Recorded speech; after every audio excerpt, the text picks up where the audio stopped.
Walker, and I am the director of the centre.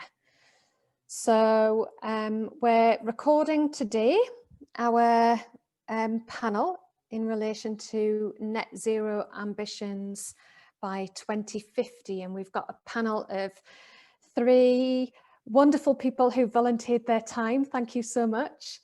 To tell us a little bit about their thoughts on the net zero target.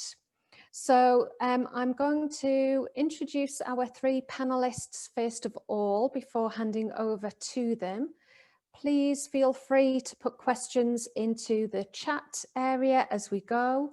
And once the 3 panelists have given a 5 or 10 minute brief to us about their thoughts, then we'll move to questions and hopefully have a bit of interactive discussion through the chat around some of your questions to our panelists.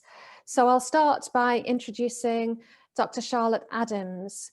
So Charlotte's current role is as Commercial Manager for Mine Energy at the Coal Authority, which involves developing a potential for homes and businesses and local authorities across the UK about abandoned mines, which have huge potential to decarbonise heat demand. There's 23,000 abandoned coal mines in the UK, which lie beneath about 25% of our built environment. So a really interesting resource to consider. Charlotte's a hydrogeologist by training, with a PhD from Newcastle University. Her interests are in water resource assessment, mine water treatment and geothermal energy.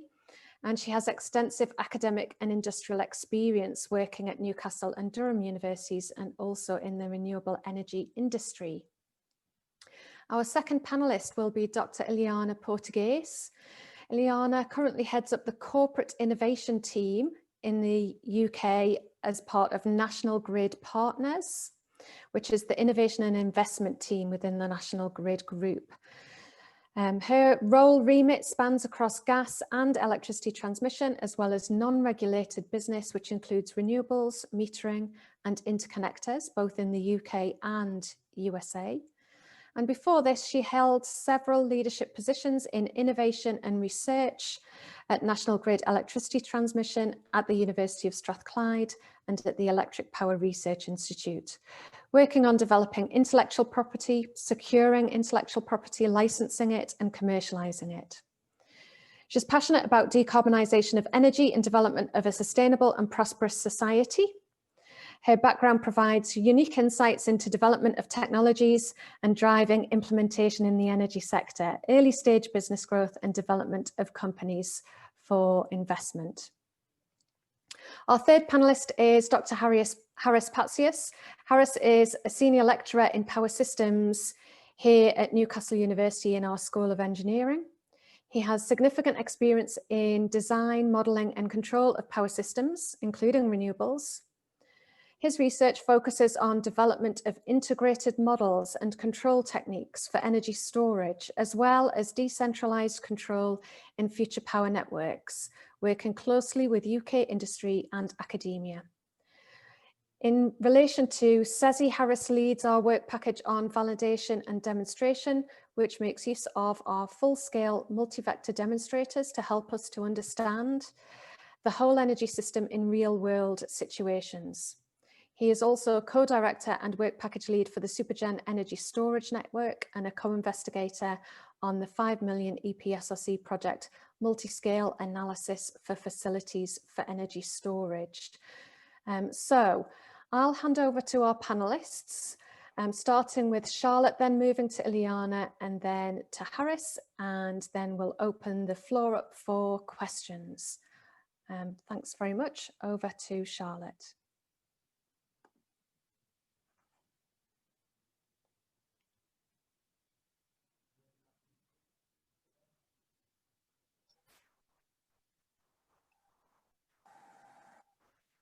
Okay, can everybody see my slide? Yes, but we can see ourselves in front of your screen. It must be on top.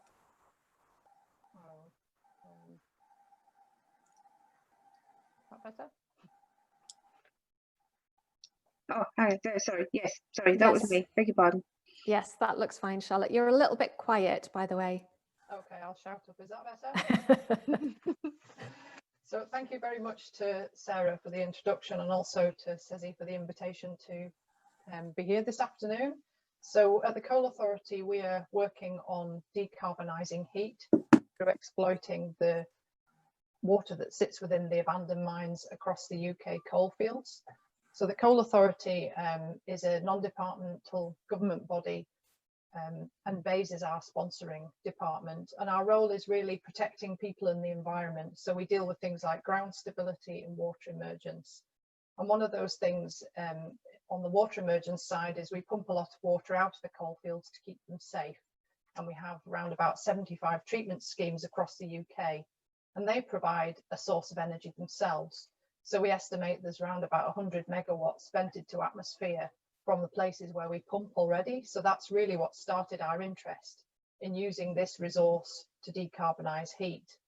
And if we think a bit more widely about the UK and what the resource actually is, we have round about 23,000 abandoned mines across the UK, and round about a quarter of our built environment lies above them.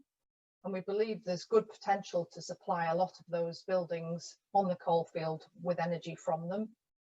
So we really feel this is a great opportunity for decarbonising heat at scale in coalfields areas.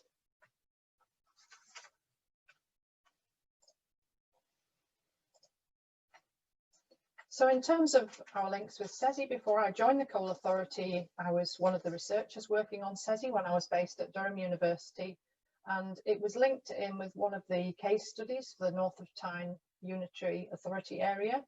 And that was because in that area, there is a lot of abandoned mine working. So we're focusing on areas of Northumberland where we've got mine water at very shallow levels. And there was potential there to integrate that within energy systems. And how we are looking at this more widely in the Coal Authority is that mine energy is very compatible with heat networks, which are being put forward as a way to significantly decarbonise heat. There's no fuel transport required, because we're looking at relatively low temperatures from the mine. Generally, we're dealing with temperatures maybe 15 to 20 degrees, up to 40 in some of the very deepest mines. Then there's much more system efficiency on your heat network because your losses are a lot lower. So we believe this offers a really good opportunity for heat decarbonisation in former mining areas, particularly from 2025 when gas connections are no longer allowed. And it's also very compatible with the new kind of 5G low temperature decentralized ambient heat networks that are being promoted at the moment as well. And we're kind of looking at the biggest system. So the diagram at the bottom shows you how this kind of works. So we tend to take the water out of the deeper levels and put it back into the shallower levels so that there's a pathway so that water can heat up again before it's reused. But the way this is part of an integrated energy system could be by building other things into that. So that would include using it to cool things like data centers, recovering heat from energy from waste plants and also from things like sewage works, and putting that heat back underground to boost the temperature of the resource. And then also integrating things such as wind, so that when wind power is not, when there's surplus electricity, we could store that as heat beneath the subsurface and again increase the resource temperature underground. And then from there we can tap into that to use it for housing or things like horticulture projects. So we've got a big project being developed in Durham at the moment at Seaham Garden Village. We have about 30 projects in development across the UK at the moment, so there's lots going on. And if we can integrate some of these other systems and use storage, it really increases the value of the asset. So a very brief tour of what we're up to at the Coal Authority there, but we just believe that we've turned something that was originally a liability into what's now an asset of strategic importance. And we're using that infrastructure that was so hard won by the miners for a new energy future. It's generally very well received by the communities we talk to about it, and also can offer things like economic improvements because energy spend is retained within the region. So hopefully I've put this forward as one solution for decarbonising heat, and there's opportunities for integration with other things. And you can see from the list on the right the various positives it offers in terms of resilience and energy opportunities, as well as some of the kind of socio-economic benefits as well. So thank you very much for listening.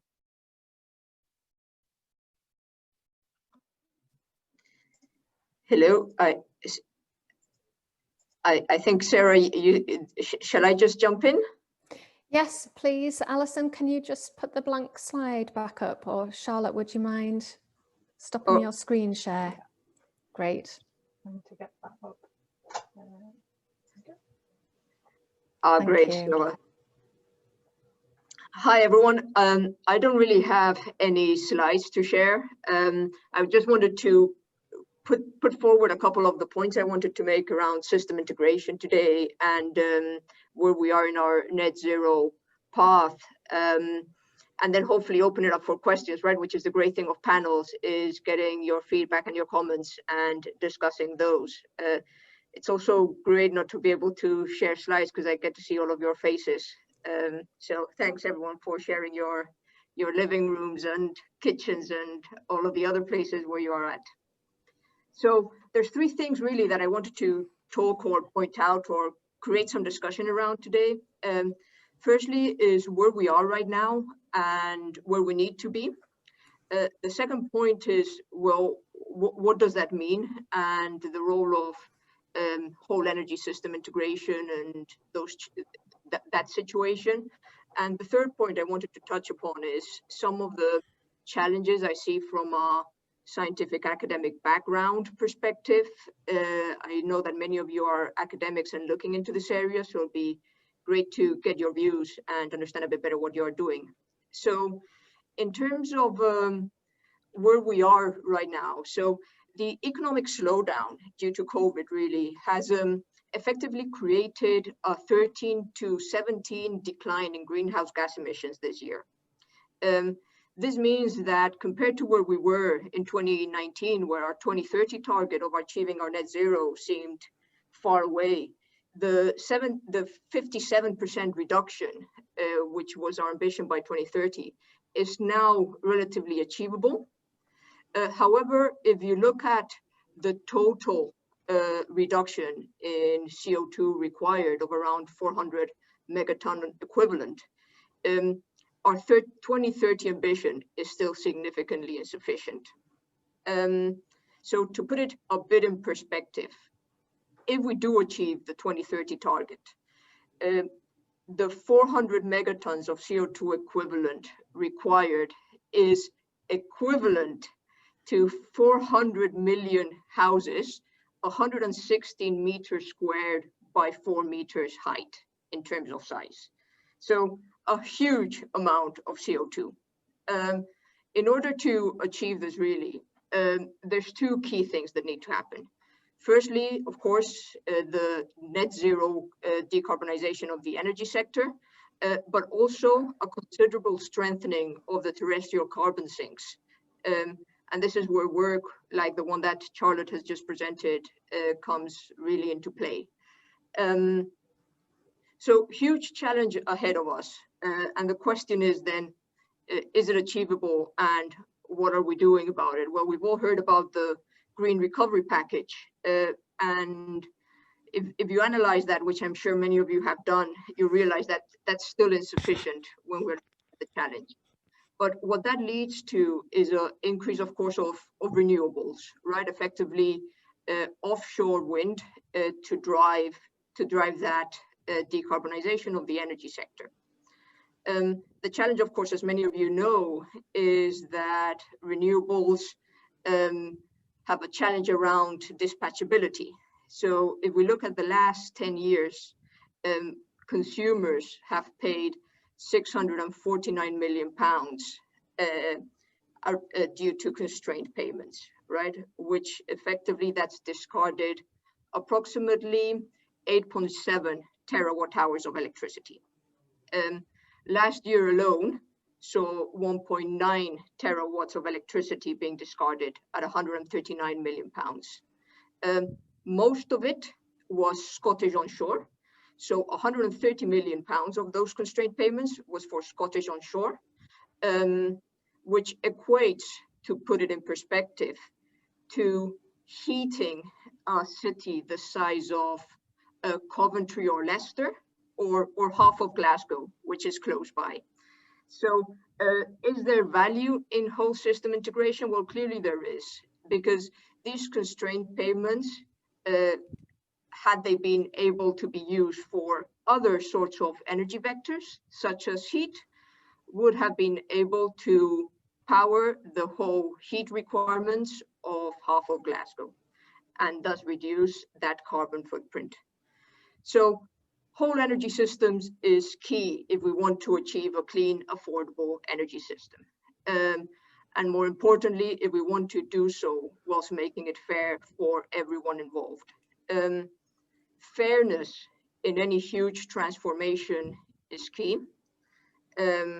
And this brings me to the third point I wanted to really touch upon today, which was around those policies, and I suppose take you a bit into the history lane of regulated utilities, right? So one of the biggest challenges with all of the transformation and making a lot of these things happen is market drivers and policies, right? So if we go back to the unbundling of utilities and why that was done to maximize social welfare. So at the time, in order to maximize social welfare, a study was done that demonstrated that the 13% increase in cost of unbundling generation and transmission was not only equal to, but was significantly less than the commercial opportunity delivered to consumers by bringing competitiveness between generation and retail. And that is one of the key aims of our regulated unbundling system, is to drive that social welfare. However, that system and those regulatory boundaries were done for that situation of unidirectional power flow, which we've all heard about in terms of changes with distributed generation, etc. But what does that mean for the future? From my personal perspective, what this means is that if we want to really integrate all the energy vectors and deliver that social welfare, we need to merge the heat, hydrogen, gas, and electricity into one, right? And we need to maximize the value of distributed generation and large generation at a national level and potentially at a wider European level. In order to do this, I think there's three barriers that exist right now that I would like to, ideally for all of you academics on the line, not to consider within your studies, because I really think that these are the changes that we need to look at making in order to make technology and investment in this area drive that future. The first is the decoupling of network revenue from energy consumption.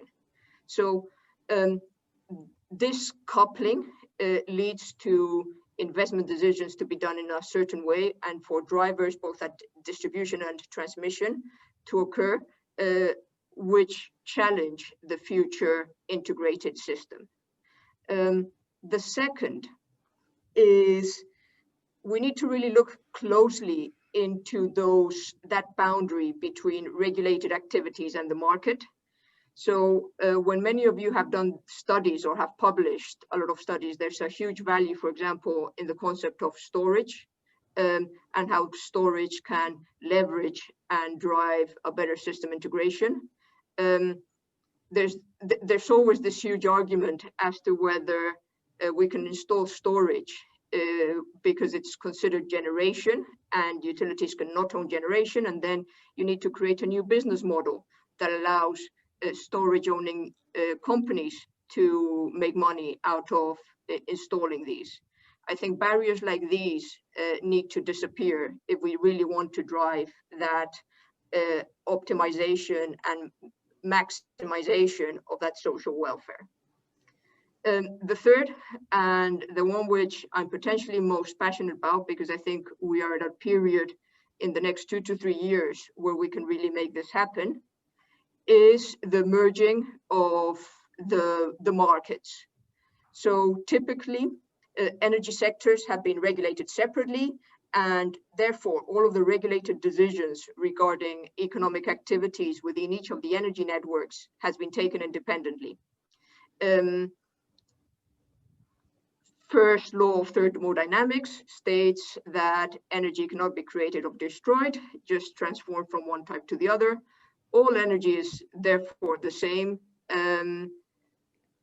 As an end consumer of energy, the truth is that I don't really care whether it's electricity, natural gas, hydrogen, or any other sort of energy available.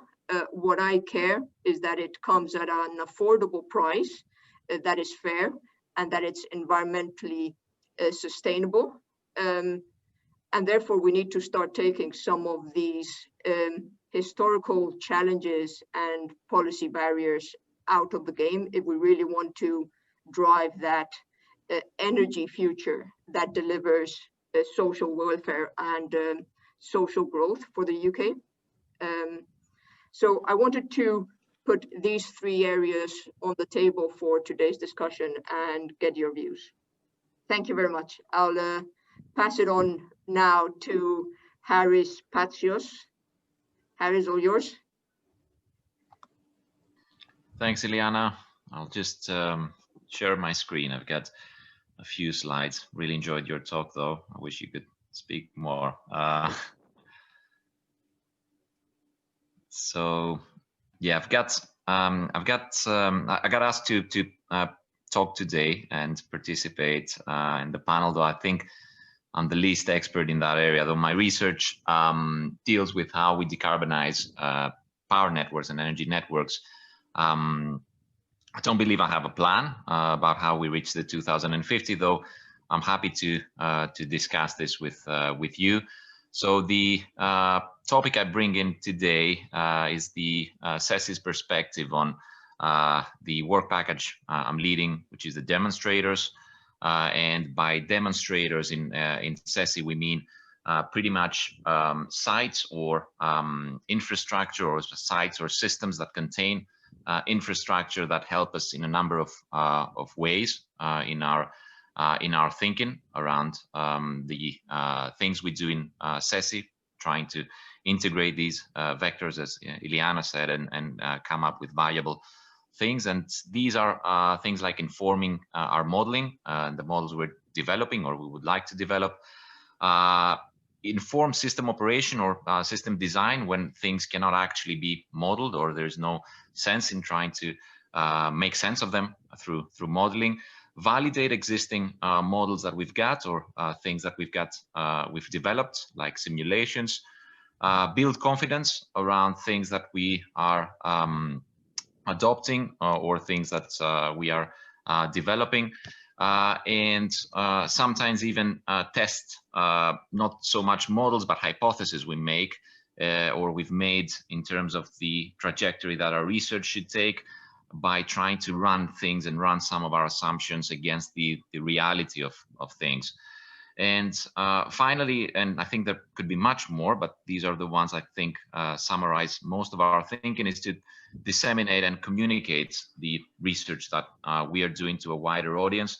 And that is because sometimes when you show someone something you're doing on a practical case or on a visual level, if you like, then it's quite easier to explain and get the attention of. So demonstrators could be, as I said, sites that contain infrastructure, and the Newcastle Helix is an example of that. It's a living laboratory, as we call it, because it contains quite a lot of university buildings. It's an urban development site where we have a strong presence as the university. We are housing some of our buildings there for teaching, for conferences, but these also include our labs inside them. So we run experiments with them connected to the actual network. We've got an EV filling station who's now come online, and some other interesting things that people can play and experiment with.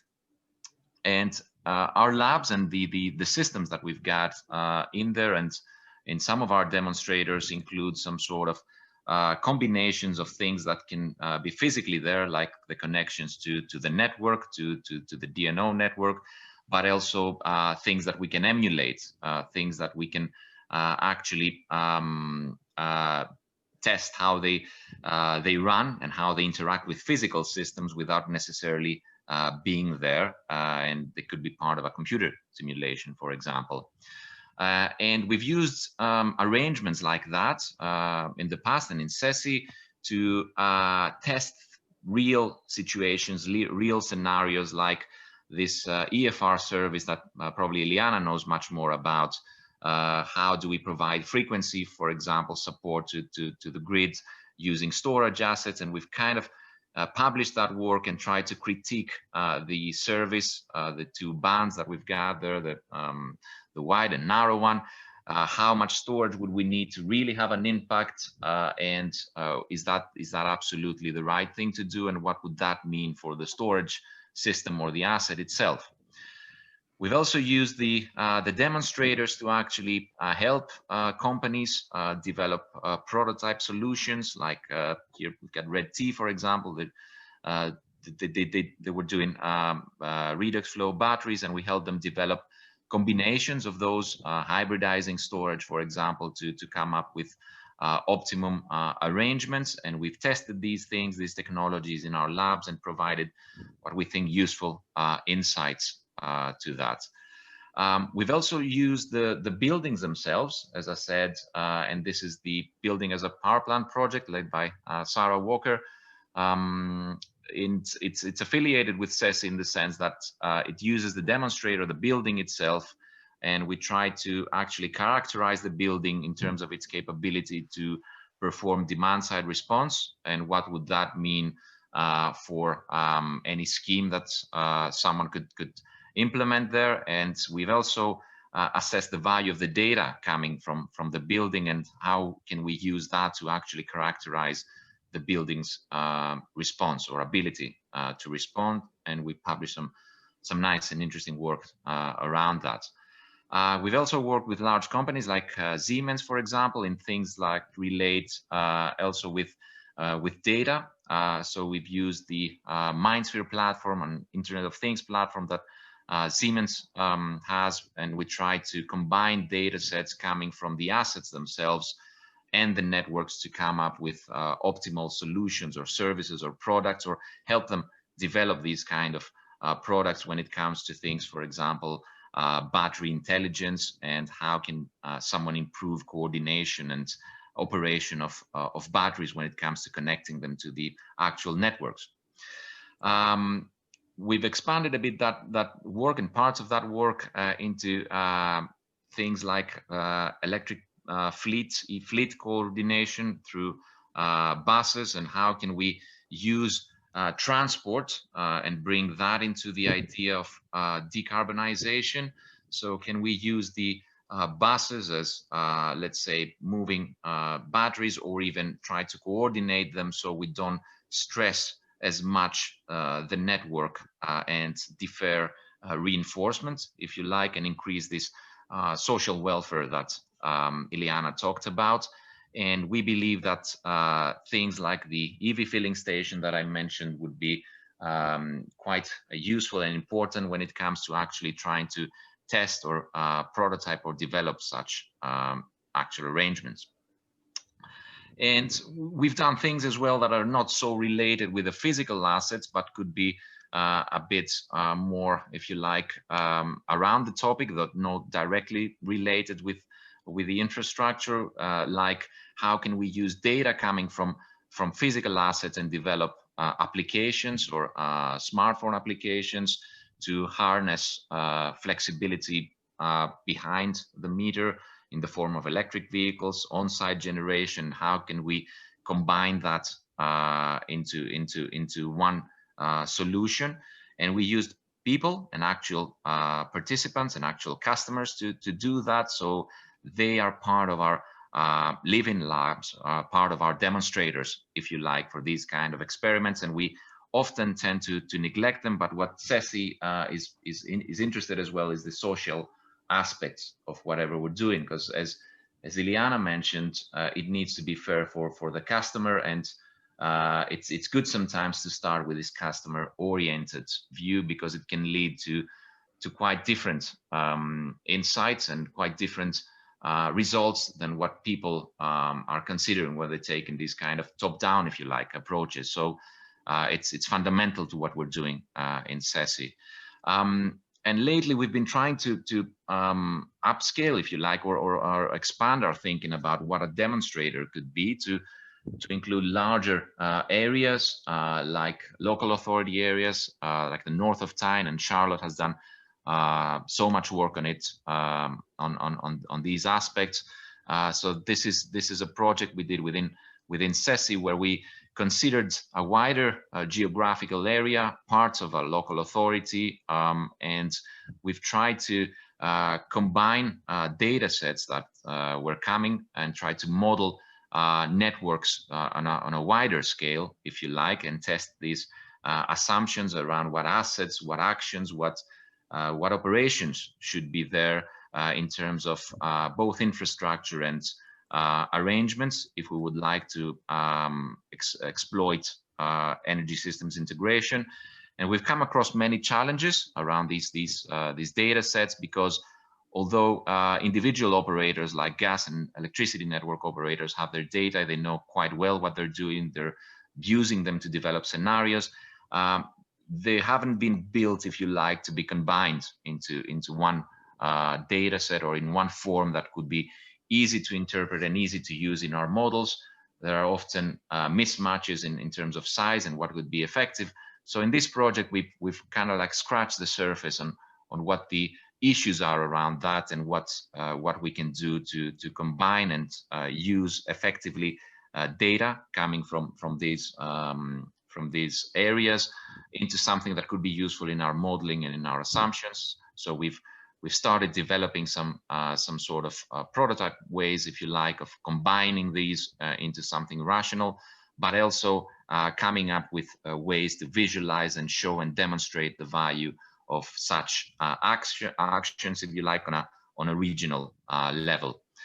And finally, we've been affiliated with projects, large demonstration projects like E4Future, for example, that involve a large numbers of vehicle-to-grid chargers, and we've tested and tried to demonstrate different arrangements on a large scale, going into a more national, if you like, level.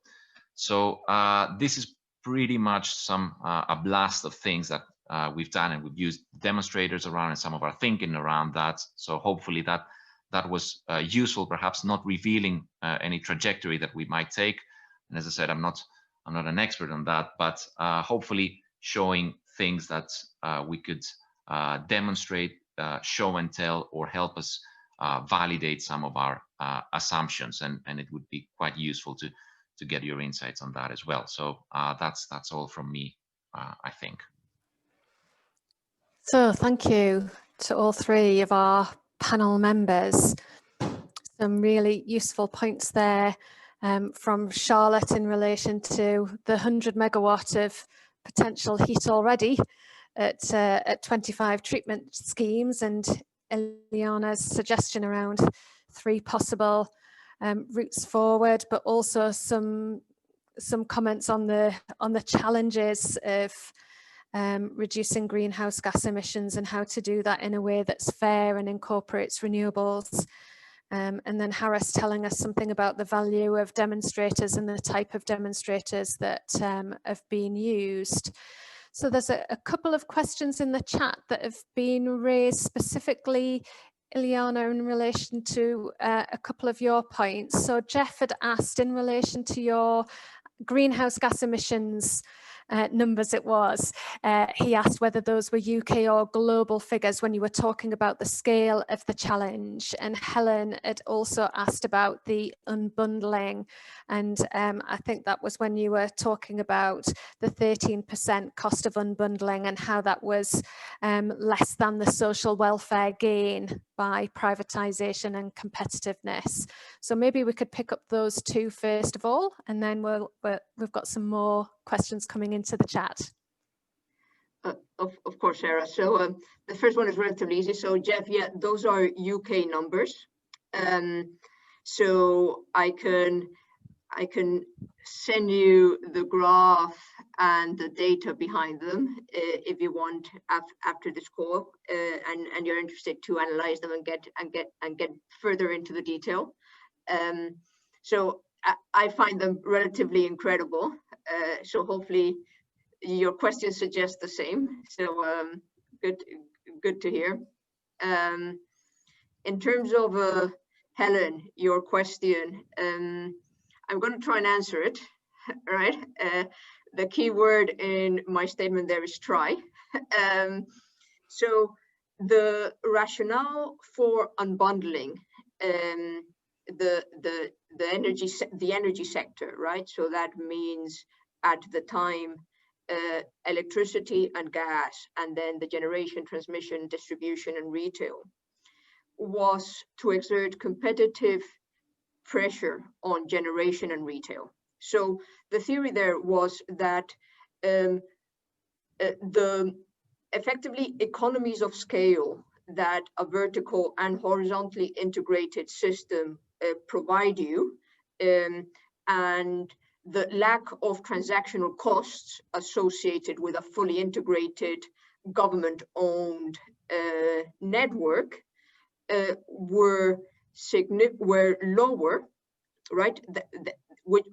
Were lower than the benefits that a competitive market between generation and retail would deliver the customer. So an analysis was done at the time, and recently, last year, another analysis was done by both the University of Italy, or by a couple of universities in Italy and the University of Copenhagen around this, that demonstrated that a vertically integrated medium-sized transmission and generation company, effectively, was about 13% more cost-effective than a fully unbundled network.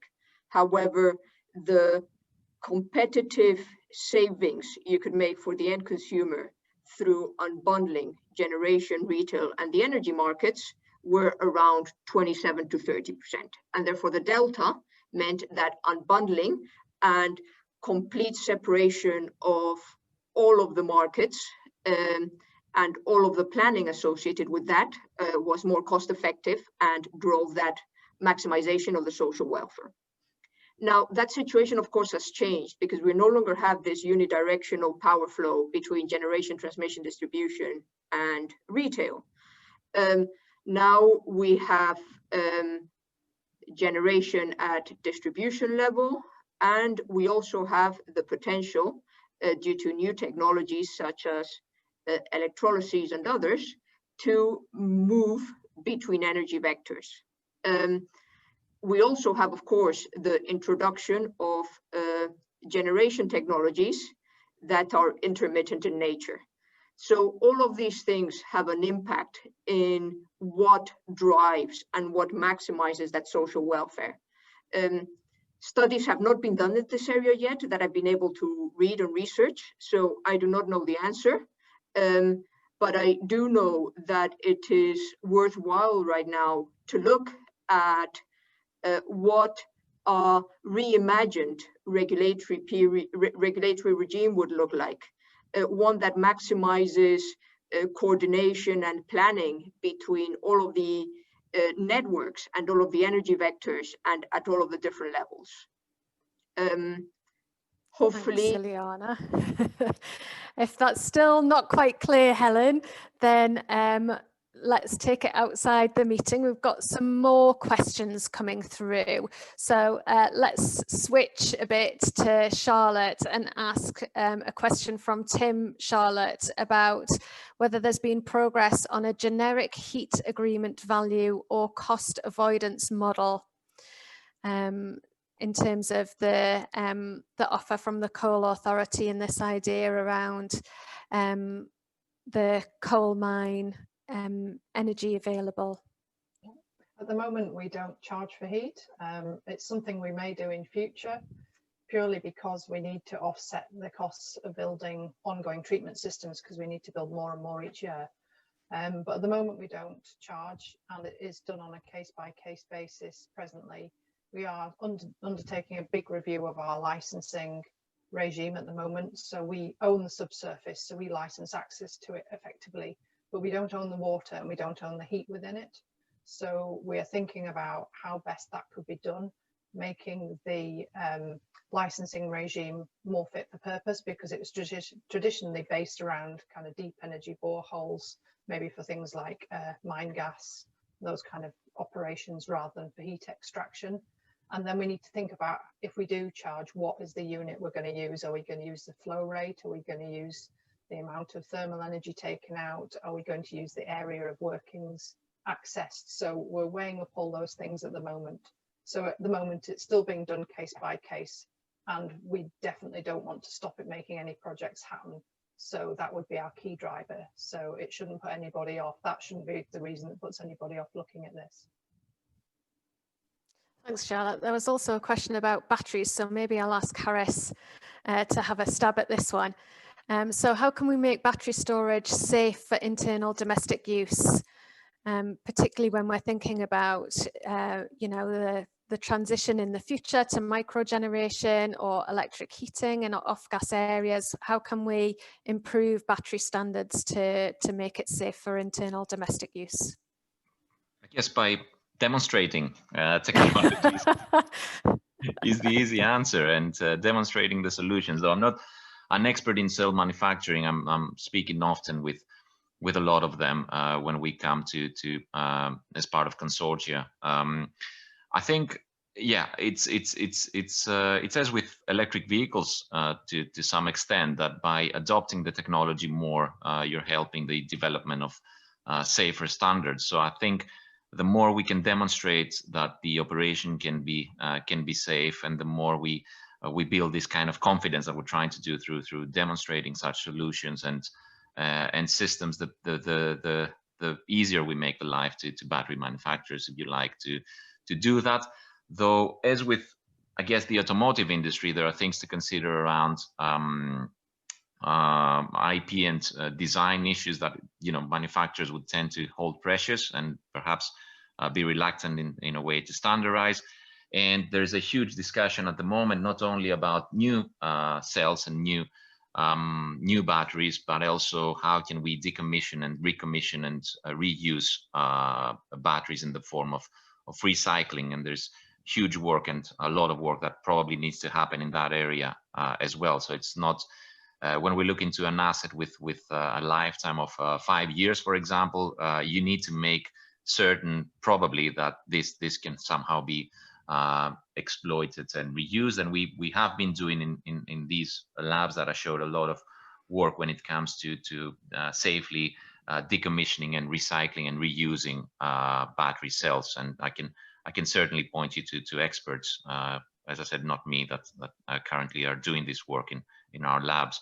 The other thing to say is that, yes, it's part of the solution. I mean, although most of my work is on battery storage when it comes to networks, I can't say it's the best thing for you know, it's not the silver bullet for every purpose. And, you know, thinking about the need for heat, there are so many more ways, and Charlotte probably will be nodding her head now her head to heat a place or cool a place than electricity. And we need to be looking into more than one solutions when it comes to store energy at a domestic level. I mean, we don't really need to bring temperature of the water up to the point that we usually do in our houses, for example. And that so it nulls the need for battery storage in some cases to begin with. So there is, you know, standards that need to be developed. Yes, I think adoption will help. Thinking more than just the new batteries, but also recycling batteries, and part of the effort needs to go also into considering other technologies than battery storage, I think, would be my answer. Okay, thanks, Harris. Laura's also commented in the chat about standards for batteries. I have a question that's quite a short one from Barbara, hopefully in terms of answer. In terms of Iliana, who sponsored the study that you were referring to? I suspect because you're mentioning European and so the ENSO and ENSO-G, you meant about the Italian and Copenhagen University one. Yeah, perfect. So I think it was one of these Horizon projects. What I'll do is I've got a lot of papers associated with it, so I'll take that as an action, Barbara, to just pull those out and check. But I don't think it was an ENSO-E or ENSO-G sponsored project. Great, and I have a question for all three of you on the panel. So Charlotte, you mentioned a bit about retaining energy spend in the region if we were to develop energy from disused coal mines, and Iliana, you mentioned fairness in some of the transition, and Harris, you mentioned social insights as part of the demonstrators. So I wonder if you could each say something about regional development, levelling up, and the potential for transition of our energy systems to provide energy in a way that's fair and equitable.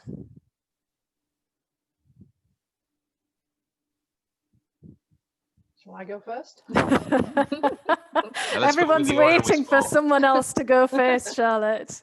Yeah, probably the easiest way for me to do it is to talk about the development we're doing at CM Garden Village for context. So that's going to use one of our mine waters that's already pumped. So some of that 100 megawatts that's already going out, we'll use probably 3 of those at CM Garden Village. And in the first phase of development, that'll be 1,400 homes, half of which will be affordable. And in order to get buy-in to that scheme, we're going to be offering the energy. Well, we will be running the scheme, but the people who will offer the scheme will be offering the energy at 10% less than gas. So that's the intention there, that it will make a cheaper home to live in. It will be a new home, an efficient home. The homeowner won't see much difference because they'll still have radiators in there. They'll just have a heat interface unit rather than a heat pump, because it will be a centralized system. So the idea there is to undercut the gas price to make that attractive. Because heat doesn't travel well, that's one of the benefits for local communities. So it does offer opportunities for the benefits to be retained locally. A lot of the communities we've talked to were frustrated that the coal and the wealth associated with it left their area. So because the fact that heat should really be used in the area it's in, then that kind of helps with that as well. Hi, I'll go next, so we follow the order. So great question, Sarah. Completely different topic, and we could be speaking about this, I suspect, for at least 1 more hour, right? So I'll just give you 2 thoughts that came to my mind when you were asking, when you were proposing that question.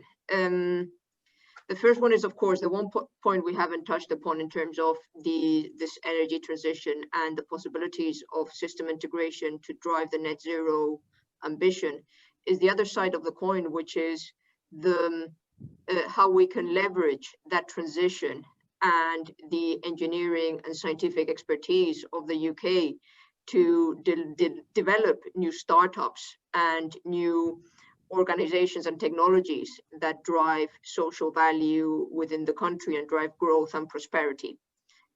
This is important, in particular in the context of wind, right? We all heard about wind and renewables and the UK, I suppose, the UK statistics around that, and how poorly we've been in maximizing all of the research and development that was developed in this country around that area. So this is something that we definitely need to maximize and create jobs in this country to drive and maximize that opportunity across all regions. The second point, of course, which is around that fairness of the energy transition, I think this is a responsibility for all of us.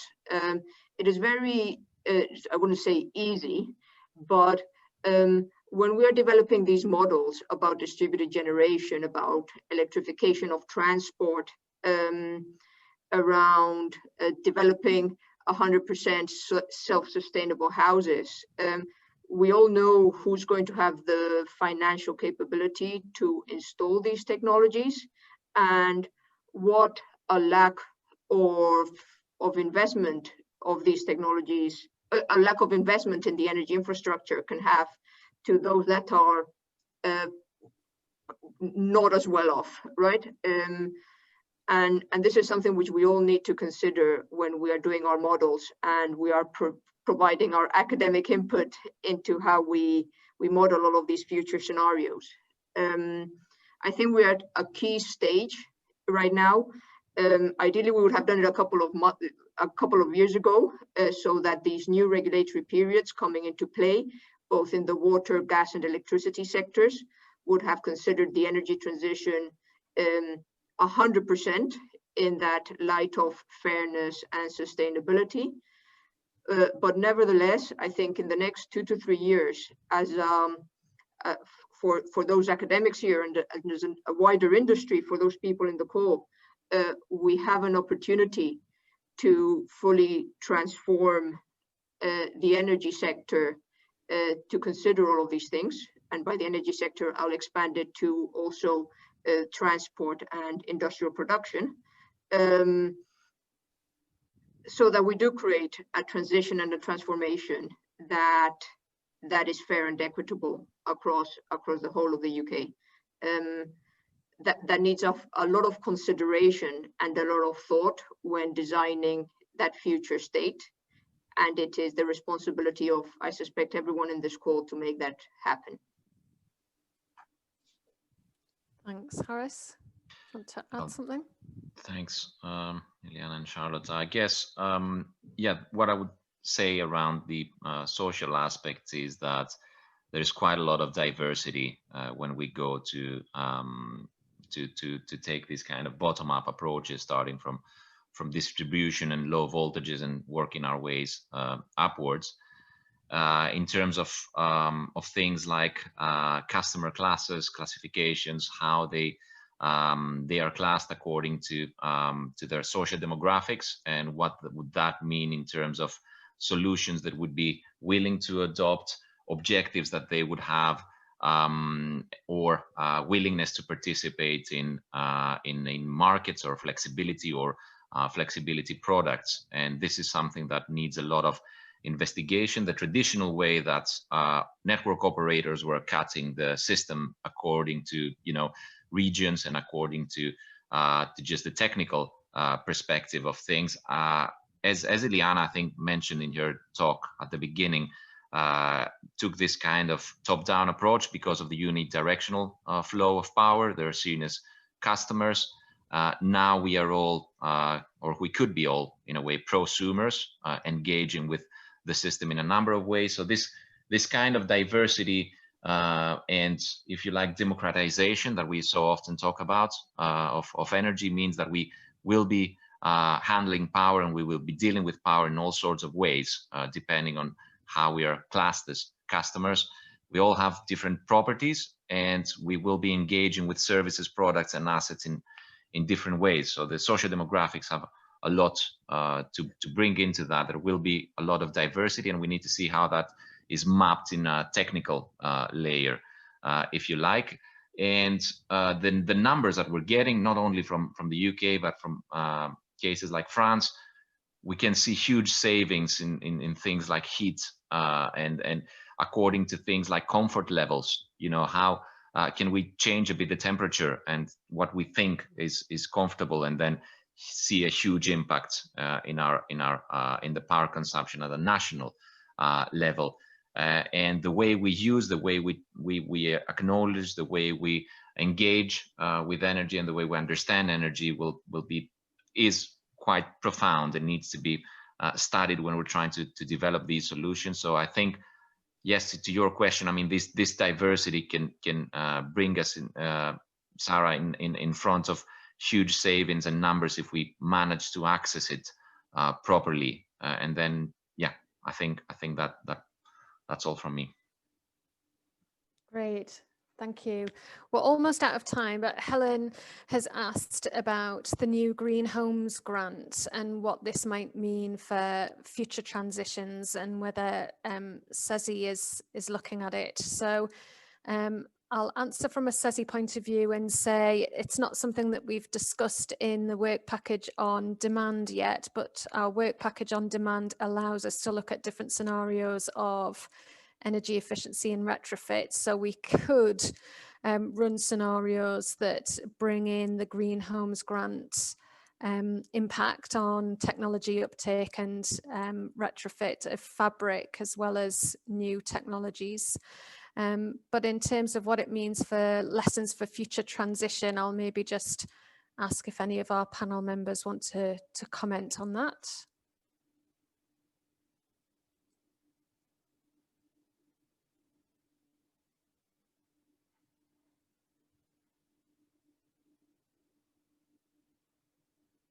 I think the answer to that is no then. No one's jumping in. Yeah. I mean, I know we have only got 2 minutes. Yes. So I'll happily, Helen, take it offline with you if you want, right? I do have some comments to make, but I think it's potentially going to be a bit longer than those 2 minutes. So let's catch up offline. Thanks, Iliana. And maybe, Charlotte, I could ask you to do the same with the question that Charlotte has posted in the chat as well about community engagement in coal authority plans. Yes, happy to have a chat with you about that offline. Yeah. Great. Okay. Well, thank you to our 3 panelists. Thank you to all our participants as well for listening in and for posing some great questions for us. We can, it's a bit weird to clap, but we can use the reactions if you wish to thank our speakers. And thank you again for everybody for taking part. I appreciate you giving up your time today and I hope you've enjoyed the session. Thank you.